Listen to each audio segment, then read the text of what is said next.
Diário de Anne Frank, Parte 2. 15. Sexta-feira, 21 de agosto de 1942. Querida Kitty, o nosso esconderijo é agora perfeito.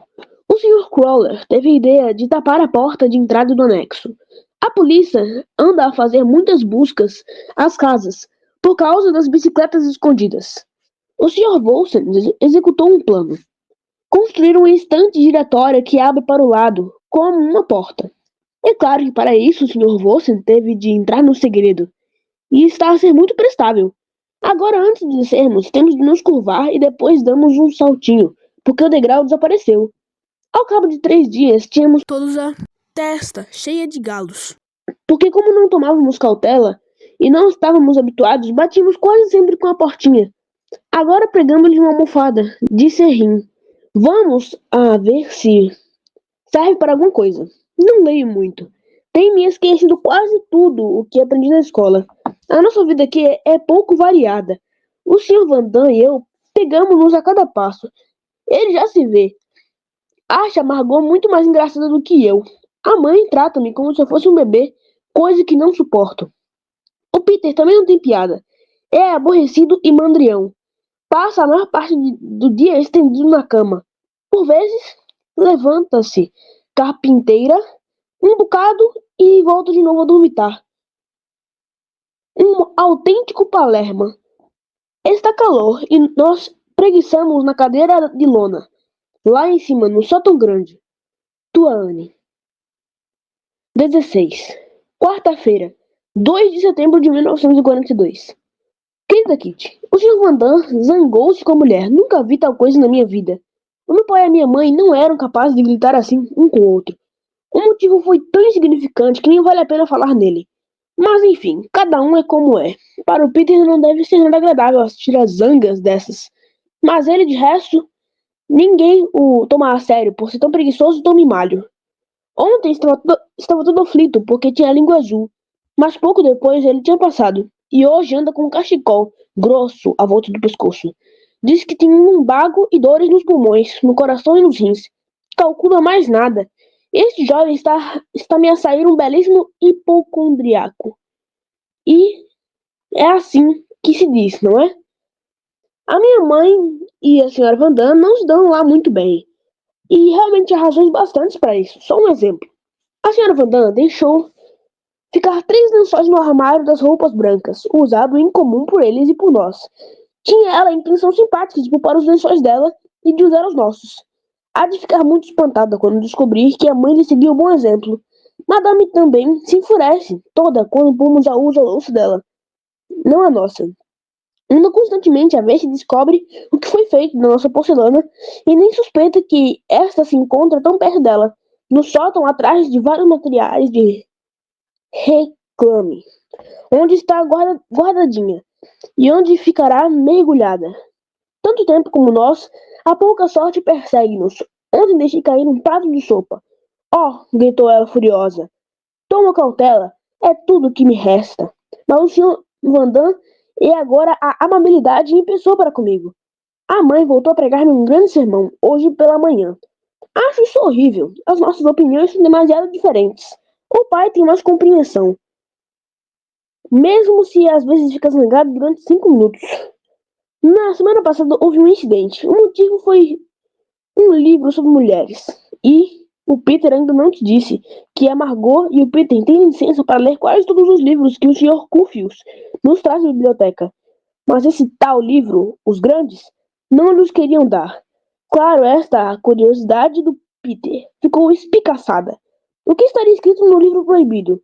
Tirou a sua capa e a sua mãe, quando ele estava cá embaixo, escondeu-se com a presa debaixo do telhado. Durante 2 dias tudo correu bem. A mãe tinha dado fé, mas não o traiu. Mas depois, o pai descobriu tudo. Zangou-se e tirou-lhe o livro. E pensou que o assunto estava resolvido. Não contava com a curiosidade do filho, que não achou a intenção do pai razoável. E por isso não desistiu. Procurou por todos os meios apanhar o livro outra vez. A senhora Van Damme, entretanto, tinha falado com minha mãe sobre o assunto. Minha mãe também achava que aquele livro não era próprio para a Margot. apesar de deixar ler todos os livros. Entre a Margot e o Peter há uma grande diferença. Senhor Van Damme, disse a mãe. Em primeiro lugar, as raparigas são quase sempre mais desenvolvidas do que os rapazes. E depois, a Margot já leu muitos livros sérios. Sérios e notáveis. E além disso, ela está mais avançada no que respeita ao raciocínio e à cultura. Não se esqueça de que ela tem o curso dos liceus quase completo. Em princípio, a senhora Van Damme concordava, embora não achasse necessário dar em si aos jovens os livros que na realidade eram destinados aos adultos. O Peter aproveitou a ocasião para se apoderar do livro. Quando à noite, toda a família se reuniu no escritório particular para ouvir rádio, levou ele seu tesouro para o sótão. Às 8h30 devia voltar para baixo, mas o livro era tão palpitante que não reparou nas horas. Vinha precisamente a descer a escada do sótão com muita cautela, quando seu pai entrou no quarto. Pode imaginar o que se seguiu. Ouviu-se o estalar de uma bofetada retumbante. Um empurrão, o livro voou por cima da mesa e o Peter para o canto do quarto. O casal Van Damme apareceu à mesa, sem Peter, que foi obrigado a ficar em cima. Ninguém fez caso. Diziam que de castigo ia para a cama sem comer. Passamos a ordem do dia e comemos. De repente, um assobio penetrante. Ficamos como que petrificados e pálidos. Olhamos um para os outros. Os talheres caíram-nos das mãos. Depois ouvimos a voz de Peter através do cano do fogão. Se pensam que destes estão muito enganados. O Sr. Van Damme deu um pulo da cadeira e gritou, vermelho como um tomate. Agora basta!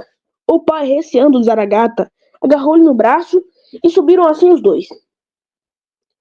Depois de muita resistência e demasiado barulho, o Peter acabou por voltar ao seu quarto, onde ficou fechado à chave. A sua boa mãezinha quis guardar-lhe um pão com manteiga, mas o Sr. Papá mostrou-se inflexível. Se ele não resolve pedir desculpa imediatamente, irá dormir para o sótão. Protestamos e dizemos que já era castigo suficiente ter o rapaz ficado sem jantar.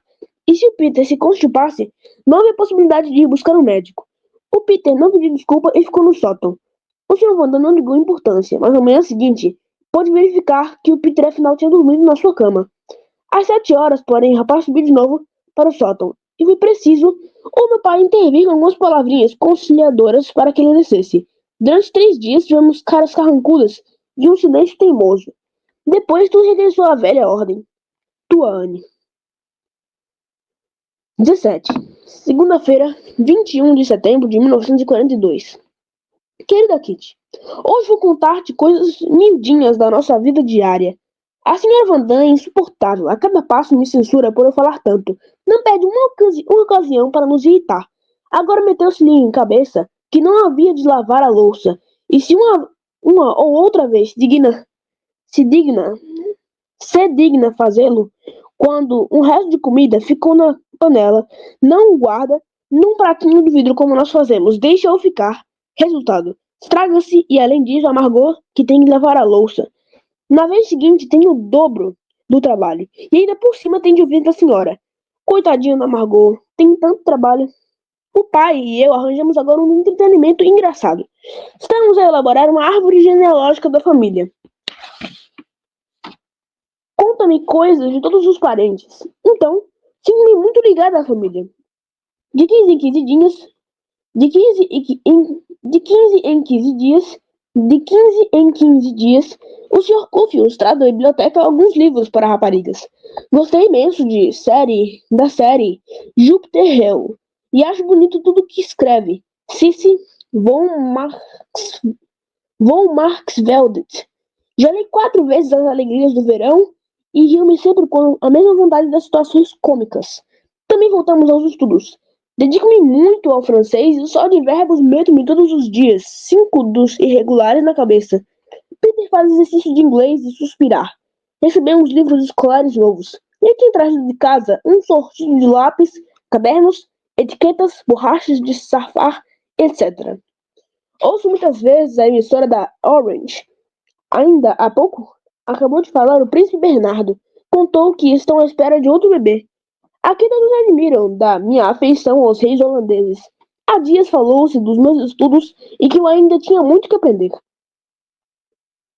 Por consequência, atirei-me mais ao trabalho.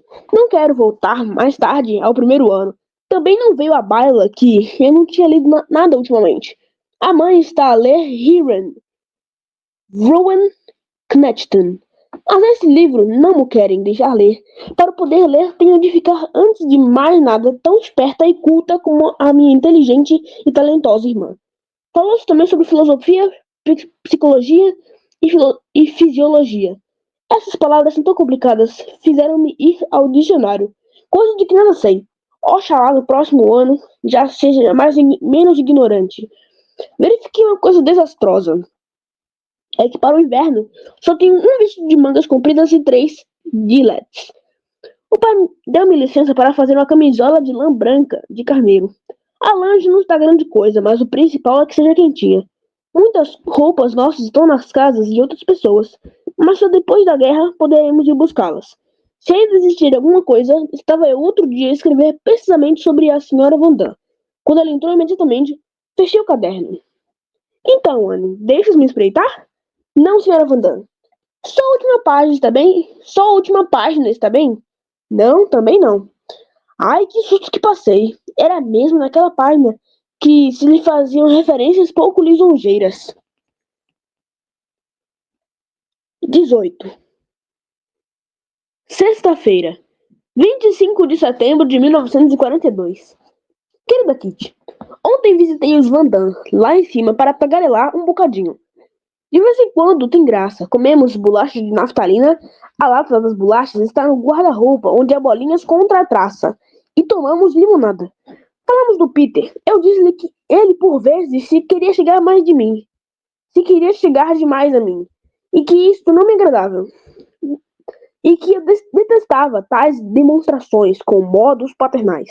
Perguntaram-me se eu não queria, apesar de tudo, ser muito amiga do Peter, pois ele gostava de mim. Pensei de mim, para mim.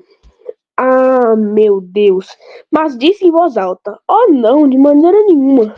Peter é esquivo como todos os rapazes que não conviveram bastante com raparigas. A comissão do mergulho, formada pelos nossos protetores, é de fato engenhosa. Ouve o que os senhores inventaram. Querem fazer chegar notícias nossas ao Sr. ao Sr. Van Dyck, um amigo nosso e representante principal da firma, Travis. Aliás, ele tem também muitas coisas nossas guardadas em sua casa. Assim escreveu uma carta a um farmacêutico na Zelândia Meridional, com o pedido de uma informação. Juntaram um envelope que este cliente utilizara para a resposta. Ora, o endereço da nossa casa comercial foi escrito à mão por meu pai. Quando a carta voltar, eles tirar-lhe-ão a resposta do farmacêutico. Meteram uma carta escrita pelo pai, e assim o Sr. Van Dyck terá um sinal de vida nosso. Escolheram a Zelândia, na fronteira belga, sítio onde se torna mais fácil fazer passar cartas. Assim. Tua Anne. 19. Domingo, 27 de setembro de 1942. Querida Kitty, outra zanga com a mãe. Não sei já quantas vezes foram ultimamente. A maior parte das vezes não nos entendemos. Também com a Margot. Já não tem a mesma intimidade. Não que na nossa família se façam cenas, como lá em cima. Mas, mesmo assim, não acho graça nenhuma a isto. Tenho maneira de ser diferente da minha mãe e da Margot. Sempre compreendi melhor as minhas amigas do que compreendo a minha própria mãe. É lamentável. A senhora Van Damme está outra vez de mau humor. Fecha a chave a maior parte das suas coisas destinadas ao uso da casa. Eu gostava tanto que a mãe lhe pagasse, na mesma moeda, a paz a quem parece dar prazer especial, não só educar os seus próprios filhos, mas também os filhos dos outros. Esta categoria pertence aos Van Damme. A Margot já não precisa de ser educada. É o amor e a bondade e a inteligência em pessoa. Mas o que ela tem a mais, tem o meu a menos. A cada passo durante as refeições, chove recomendações sobre a minha pessoa. E eu, de vez em quando, não posso deixar de ter uma das minhas respostas atrevidas, mal criadas até por vezes. O pai e a mãe tomam sempre o meu partido, e sem eles eu não me aguentava na luta. Muitas vezes os de cima repreendem por eu falar demais ou por meter o nariz em tudo, ou por não ser bastante modesta. Mas não há meio de me corrigir destes defeitos. Se o pai não fosse sempre tão paciente, eu já não tinha esperanças de ser capaz de me emendar. E, vistas bem as coisas, os meus pais não exigem muito de mim. Quando acontece eu servir-me de pouca hortaliça, porque gosto pouco, mas de muitas batatas. Os Vandans ficam todos enfurecidos com tais mimalices. Mais um bocadinho de hortaliça, diz a senhora imediatamente. Obrigada, só queria batatas, respondo eu. Hortaliça faz bem à saúde, a tua mãe também assim pensa. Vá mais um bocadinho. Insiste até que meu pai intervém e põe termo àquilo. Havia de ter visto como as coisas se passavam antigamente em minha casa, diz irritada. Coisas dessas não se admitiam, isso não é educação. Então, estão a estragar a Anne. Ai, se fosse minha filha. É com essas palavras que terminam sempre os seus discursos. Ainda bem que não sou filha dela. Ainda sobre educação, ontem seguia-se em um silêncio depois de a senhora Van Damme ter acabado seu sermão. Pouco meu pai disse. Acho a Ana uma rapariga bem educada. Veja, ela já compreendeu que o melhor é não responder aos seus longos discursos. E no que respeita à hortaliça, só lhe digo assim, vice-versa. Ela sentiu-se totalmente vencida com aquele vice-versa, mas meu pai quis referir-se às pequenas porções que ela própria costumava comer. Para justificar, ela disse que muita hortaliça à noite, como vai logo para a cama, lhe fazia mal à digestão. Mas o que eu queria era que ela me deixasse em paz. É divertido ver como a senhora Van Damme cora por tudo e por nada. Eu não. E ela inveja-me por isso. Tua Anne. 20. Segunda-feira, 28 de setembro de 1942. Querida Kitty, ontem não tinha acabado a carta,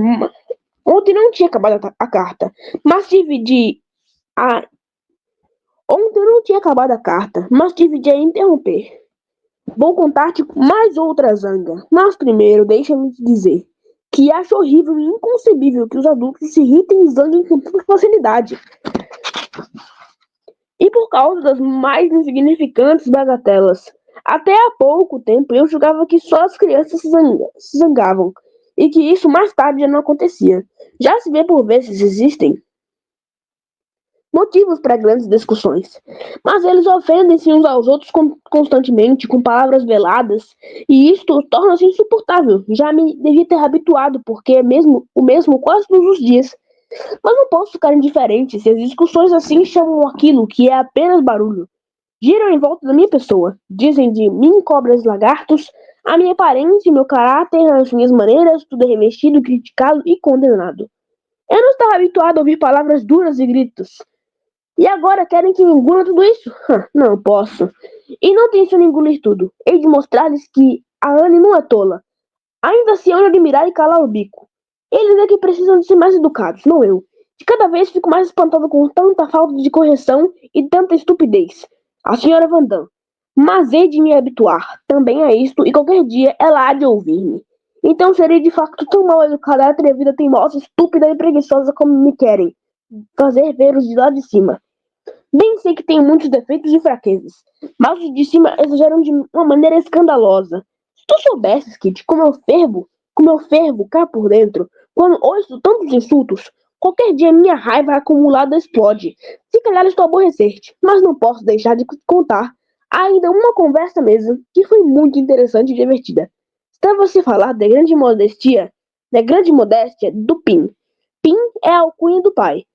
É tão evidente nele a modéstia que até as pessoas mais broncas a notam. De repente, a senhora Van Damme, que relaciona tudo, mas mesmo tudo consigo própria, disse: Eu também sou muito modesta, muito mais modesta do que meu marido. O senhor Van Damme quis atenuar essa frase e disse com calma: Não quero ser muito modesto, porque creio que as pessoas vaidosas vão muito mais longe na vida. E depois dirigiu-se a mim: Não seja demasiado modesta, Anne. Não te servirá de nada. A mãe concordou, mas a senhora Van Damme teve que meter de novo o bedelho. E agora, em vez de falar para mim, dirigiu-se a meus pais. Vocês têm uma maneira estranha de dizer as coisas, Anne. No meu tempo de rapariga, isso era impossível. Mas mesmo hoje, não é assim que se educa os filhos. Exceto em famílias modernas como a vossa. Com isso, ela quis atacar o método de educação de minha mãe.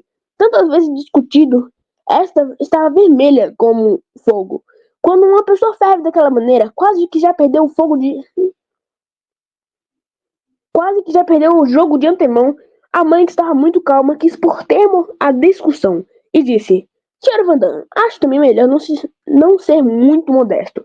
Meu marido, a Margot e o Peter são de facto modestos demais.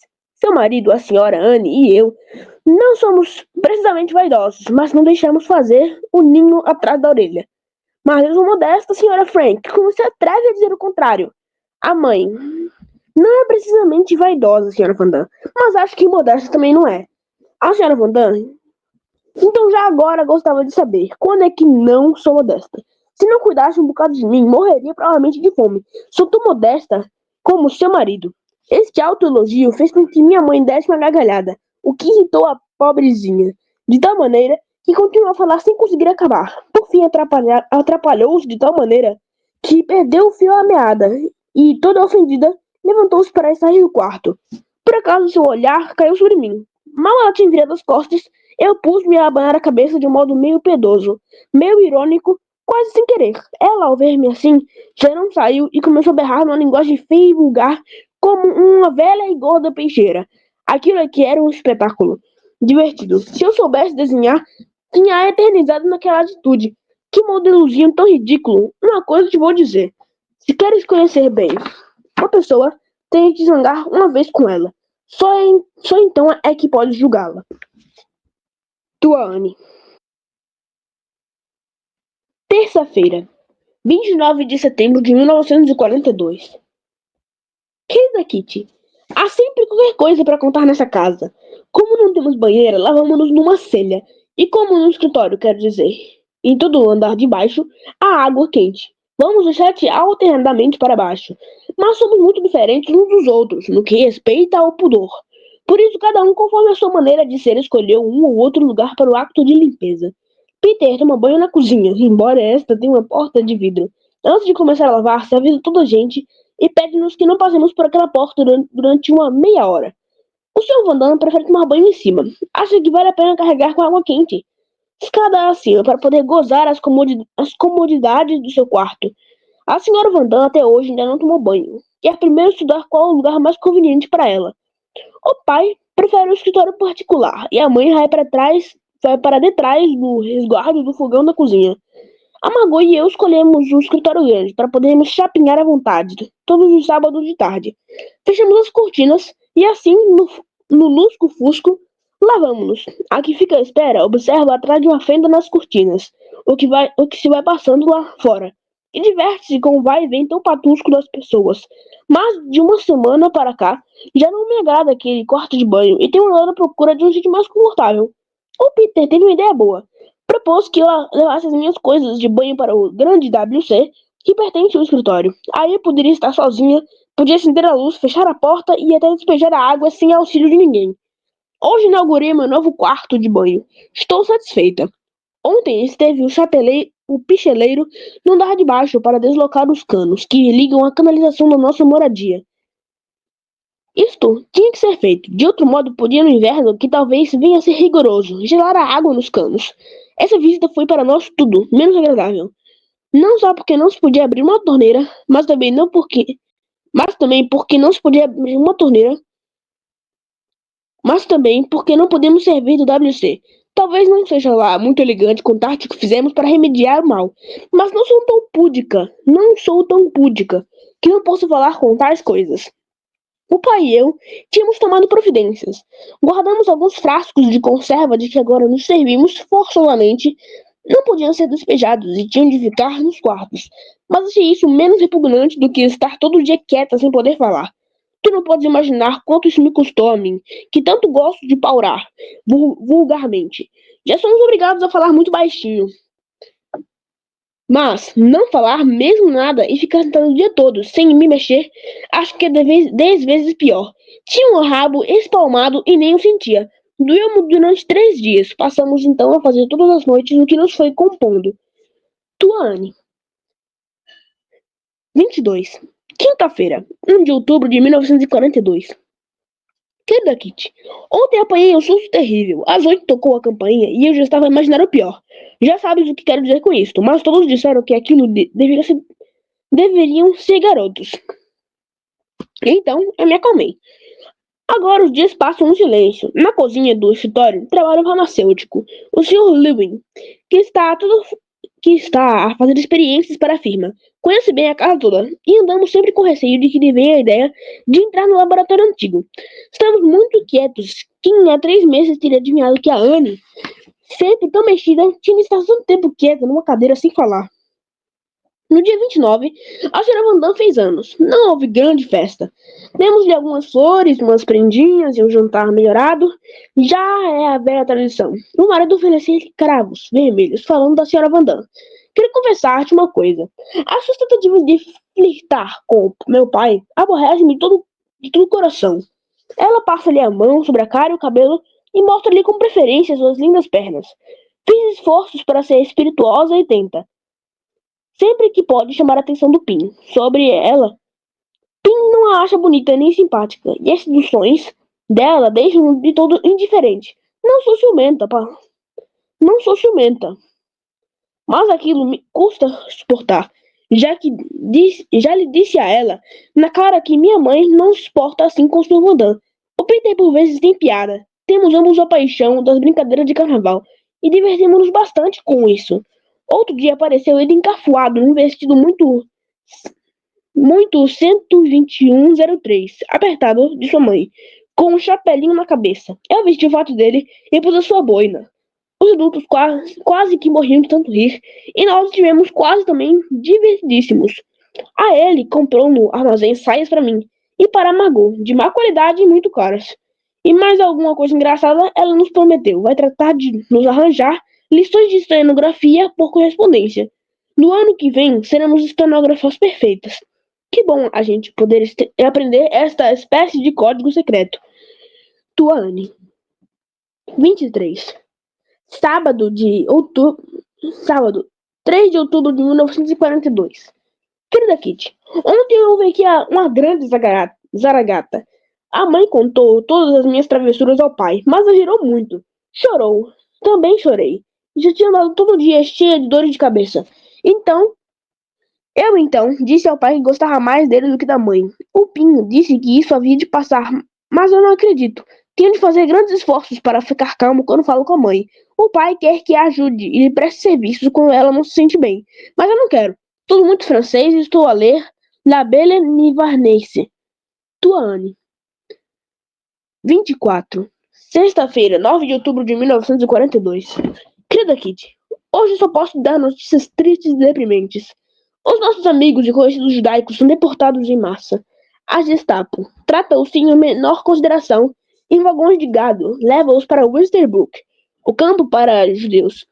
Westerburg deve ser um sítio horrível. Estão lá milhares de pessoas e nem sequer há lavatórios, nem devem ser.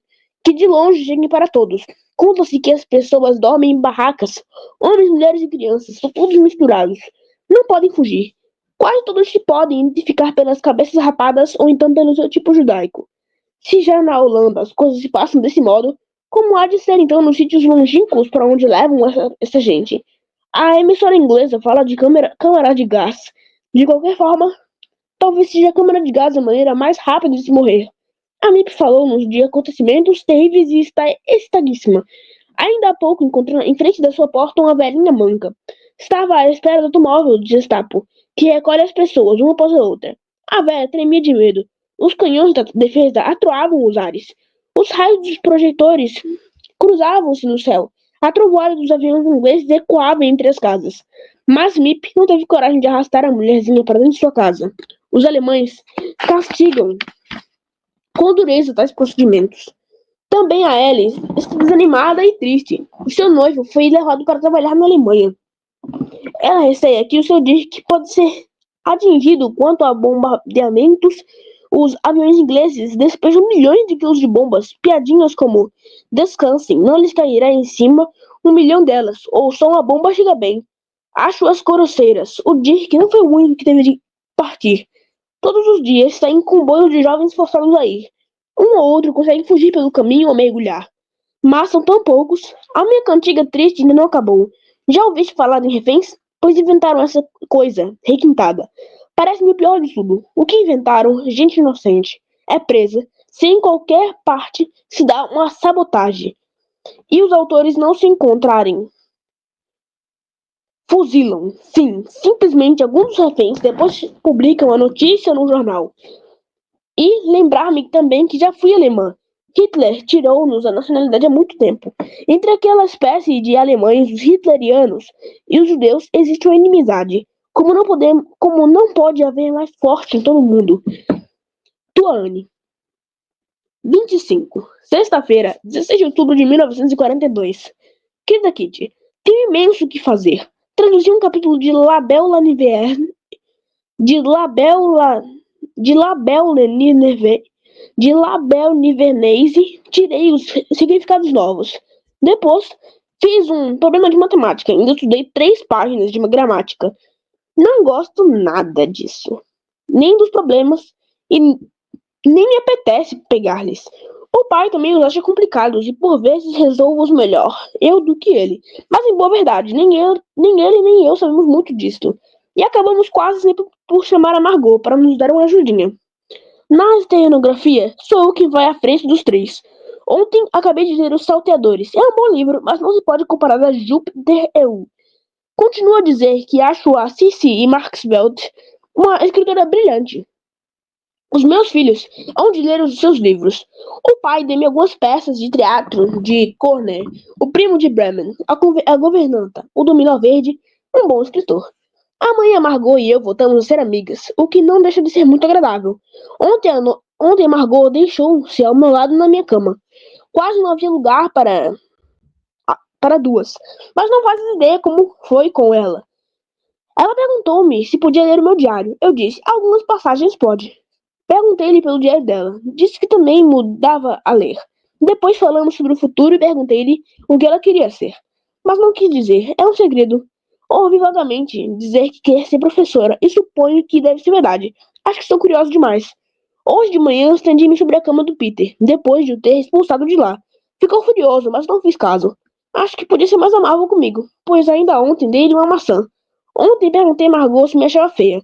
Ela disse-me que eu tinha um ar patusco e os olhos muito bonitos. Uma resposta um bocado vaga, não te parece? Até a próxima. Tua Anne. 26. Terça-feira, 20 de outubro de 1942. Querida Kitty, as minhas mãos ainda tremem com o susto que apanhamos. Embora isso já tenha passado 2 horas.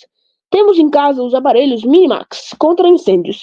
Ninguém nos tinha dito que vinham gente enchê-los. E já se vê, nós não tínhamos tomado cuidados especiais.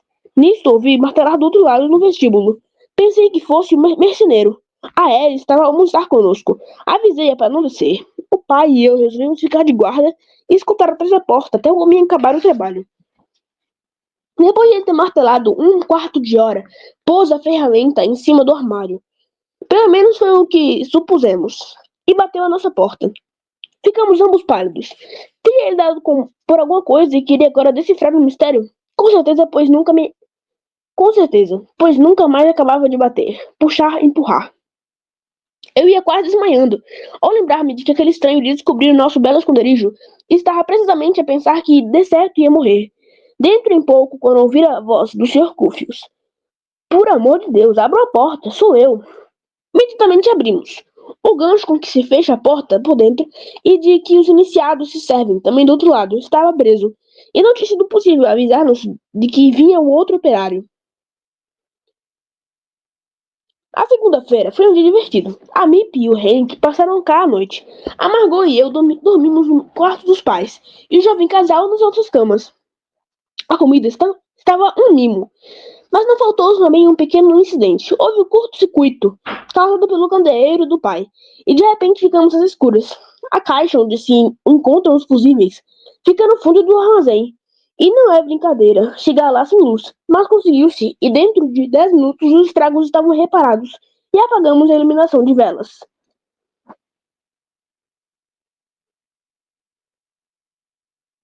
O pai e eu fizemos as arrumações, e depois comecei a meter verbos franceses na cabeça.